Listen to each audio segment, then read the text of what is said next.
সাবেক ডিজি জনাব নূর হক নূরকে নিয়ে সোশ্যাল মিডিয়ায় একটি প্রোপাগান্ডা চালানো হয়েছে।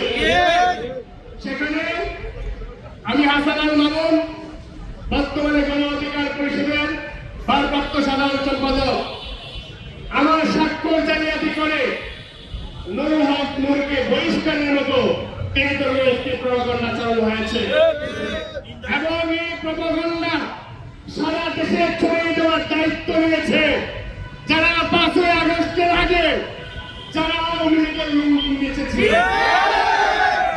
আজকে যারা গুপ্ত হত্যা চালাচ্ছে, আর আরেক পার্টি কি করছে, বড় ডায়েরি খুলে গুপ্ত হয়ে এদেশের মানুষের চরিত্র হরণ করছে।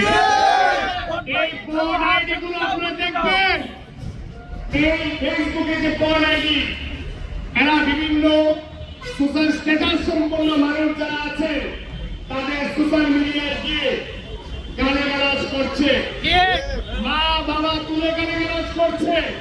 এরা কারা করছে, এদেরকে চিহ্নিত করা প্রয়োজন। যদি আমরা চিহ্নিত করতে না পারি তাহলে কিন্তু এই ভোট বাহিনীর মাধ্যমে কিন্তু একটি সংঘাতের সংখ্যা রয়েছে। কারণ এটি কোনোভাবে এসেছে একজন শিক্ষিত নাগরিক কোনোভাবে এটি মেনে নিতে পারে না। এইভাবে